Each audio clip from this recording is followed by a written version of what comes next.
The second reason why believers can be weary is attacks, persecutions, and tribulation. James chapter 1, I'll read from verse 1 to 4. Attacks, persecution, tribulation. James chapter 1 from verse 1 to 4. Here's what it says. James, a servant and all of that, he greets you, and then let's start from verse 2. He said, my brethren. Who is he talking to?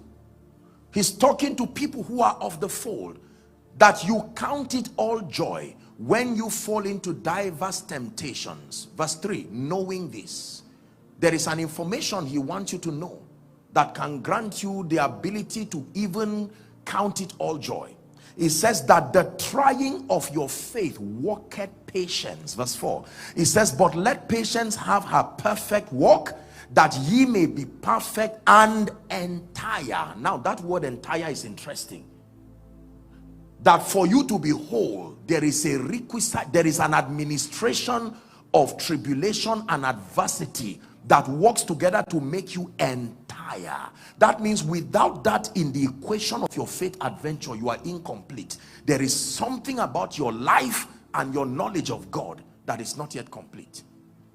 Wanting nothing. 1 Peter chapter 4, let's read from verse 12. 1 Peter chapter 4 and verse 12.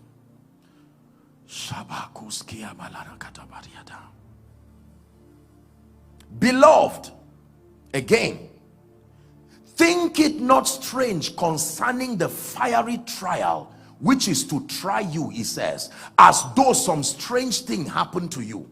He's saying you are people of faith, but factor this in your faith adventure. He says, but rejoice inasmuch as ye are partakers of Christ's sufferings, that when his glory shall be revealed, ye might be glad also with exceeding joy. We're reading to 16. It says, if ye be reproached for the name of Christ, happy are ye, for the spirit of glory and of God rested upon you. On their part he is evil spoken of, but on your part he is glorified. It says, but let none of you suffer as a murderer, or as a thief, or as an evildoer, or as a busybody in other men's matters. 16. It says, yet if any man suffer as a Christian, let him not be ashamed, but let him glorify God on this behalf. Very strange scripture, yet it's in the Bible. Attacks, persecutions, tribulations. Number 3, very quickly. What is the third reason why